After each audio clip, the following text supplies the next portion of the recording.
정수로 바꿔서 한번 편집을 했고요. 그래프를 먼저 그려놓고 여기에 들어가는 내용들은 조금 더 디테일하게 알아보기 위해서 다시 한번 설명드리지만 저는 데이터 막대를 이용해서 셀들을 한번 채워서 가보겠습니다. 최대값이 18%네요. 이것이 책임 추궁인지에 대해서 복합적인 견해를 가지고 있다. 꺾은선 그래프로 표현한 이유는 막대 그래프로 표현하면 이렇게 많은 항목들을 동시에 보여주기가 좀 어려울 것 같아서 표현한 것도 있고요.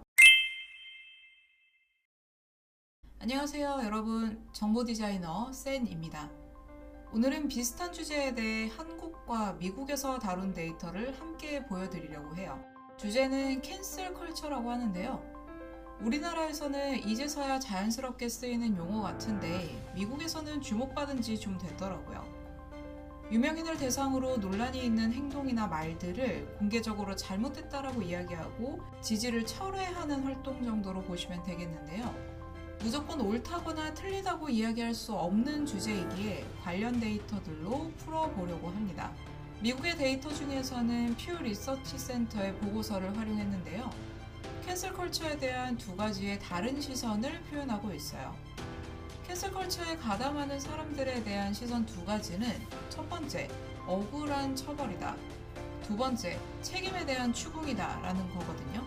각 의견별로 다른 색상을 주고 웹사이트의 그래프에서도 그 색상들을 밀고 나가기 때문에 내용이 헷갈리시는 분들은 제가 했던 것처럼 색상만 가지고 판단을 하셔도 덜 헷갈릴 수가 있습니다.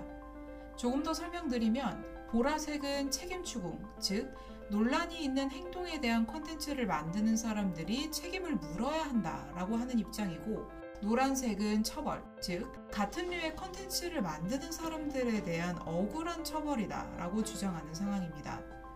퓨 리서치 센터는 이런 이슈가 있을 때 인종이나 지지하는 정당별로 의견을 묻는 경우가 많거든요. 그래서 지지하는 정당별로 캔슬 컬처에 가담하는 사람들에 대한 의견을 나눠서 그래프로 그리게 됐습니다.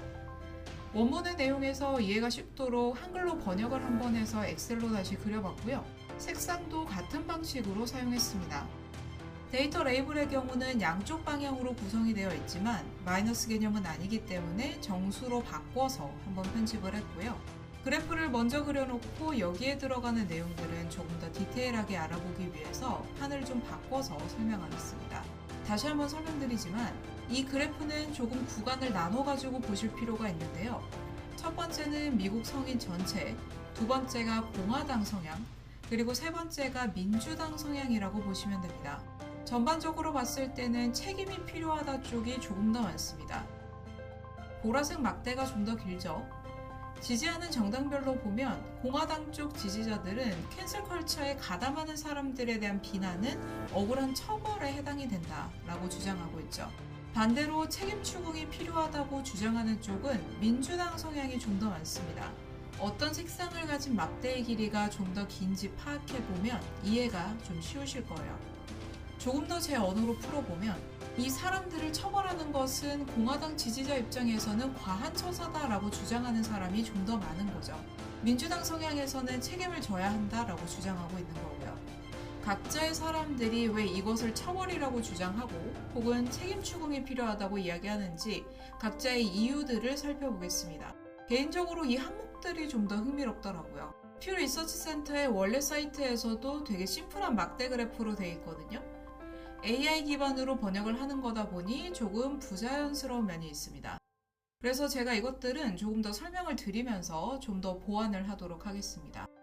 이래서 AI가 있어도 영어 공부는 필요하다는 걸 느끼네요. 억울한 처벌이다 라고 주장하는 쪽의 내용부터 볼게요. 각자 항목들을 보시면 일단은 가장 많은 비율은 발언이 이루어진 맥락을 고려할 필요가 있다는 거예요. 악의적인 의도가 없다라든지 전후 상황을 파악해야 한다는 의미가 아닐까요? 그리고 관심 갔던 게 표현의 자유다라고 주장하는 쪽이었어요. 이게 어떻게 보면 핵심적인 쟁점 아닐까요? 잘못된 걸 잘못됐다라고 이야기하는 콘텐츠를 만들어서 영향력이 커졌을 뿐이다 라는 이야기입니다. 그리고 불쾌하다는 건 주관적인 용어이다. 그리고 미국 기준이다 보니까 백인들에 대한 부정적인 콘텐츠들이 좀 더 있지 않을까 싶기도 했고요. 여기에 개인적인 경험상으로 그렇게 생각을 하는 경우들도 있을 거고요.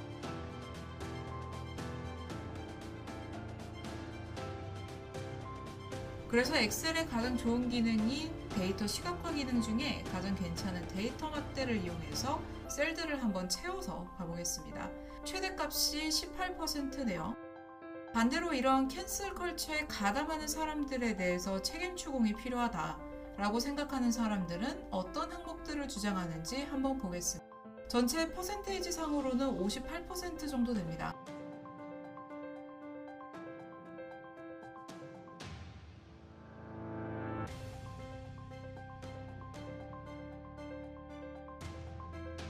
앞서 억울한 처벌이라고 생각하는 케이스보다는 비율이 좀 더 높은 상황이라고 보시면 되고요. 교육이나 학습에 대한 기회가 될 수 있다는 순위가 굉장히 높았어요. 일종의 계몽으로 생각을 하는 건가 싶더라고요. 이 사람들에 대해서 책임 추궁을 한다는 게 말이죠. 그리고 사람들은 자신의 한 말의 결과를 좀 고려할 필요가 있다.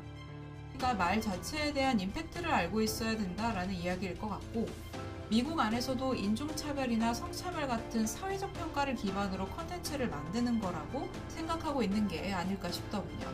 그리고 어느 상황이든 중요한 거, 사람들은 말하기 전에 생각할 필요가 있다라는 거. 그러니까 임팩트가 굉장히 클 수 있다라는 걸 자각을 하고 있어야 된다라는 거죠. 그러니까 말에 대한 책임도 이 사람들이 진 상태에서 콘텐츠를 만들어야 된다라는 이야기예요. 이 사람들의 의견은 표현의 자유보다는 당신이 내뱉은 말의 무게감도 알아야 된다라는 거고. 그리고 이런 의견도 있어서 좀 재밌었습니다. 이것이 책임 추궁인지에 대해서 복합적인 견해를 가지고 있다. 그러니까 아직 정하지 못했다라는 이야기인 것 같은데, 이 내용은 억울한 처벌이다 라고 표현하는 사람들 내에서도 똑같이 작용을 하고 있습니다.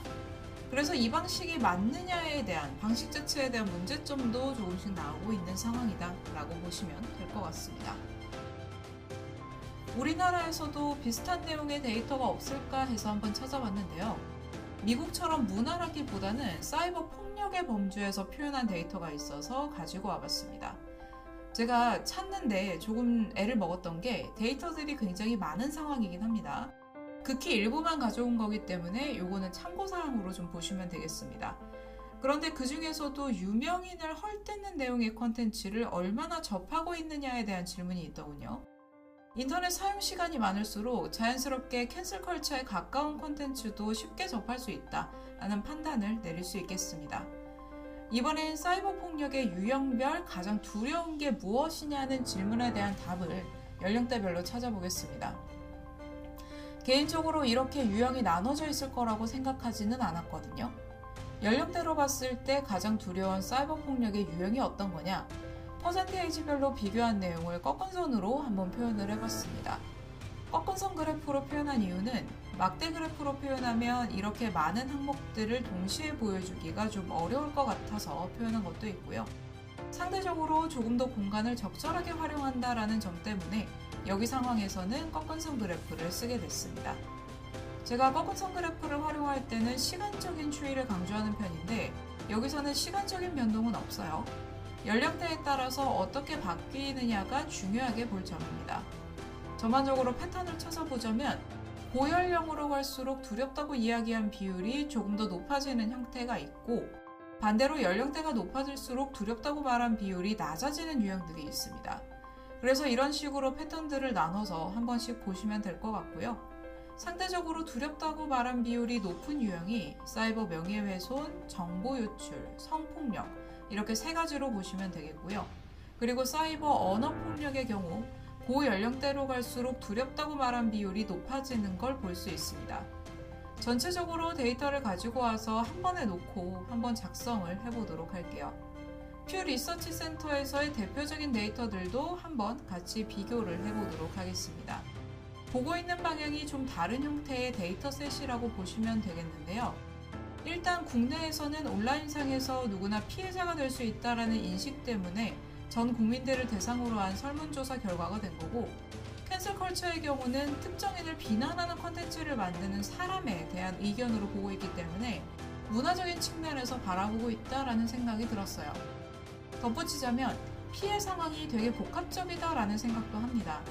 명예훼손이나 폭력이라는 단어 앞에 사이버라는 말이 붙게 되면서 피해 상황도 복합적이고 이에 따라서 대처도 복합적인 면에서 해야 되지 않나. 그리고 캔슬 컬처 콘텐츠에 대해서도 다양한 면에서 바라보는 시선이 좀 필요하다라고 생각을 했고요. 결과적으로는 내 판단이 중요한 것 같아요. 이런 콘텐츠에 휘둘리거나 그런 게 아니라 내가 결과적으로 판단해서 상황이나 사람에 대한 판단을 해도 충분하다. 휘둘리는 건 위험하다 라고 다시 한번 생각해 보게 됩니다. 영상 시청해 주셔서 감사드립니다. 도움되셨다면 좋아요나 구독 버튼으로 알려주시거나 정보디자이너 센으로 검색하셔서 데이터 시각화 관련한 정보도 받아가시길 바랍니다. 알림 버튼도 환영이고요. 댓글로 궁금한 부분 남겨주시면 언제든 답변 드리겠습니다. 편안한 하루 되세요.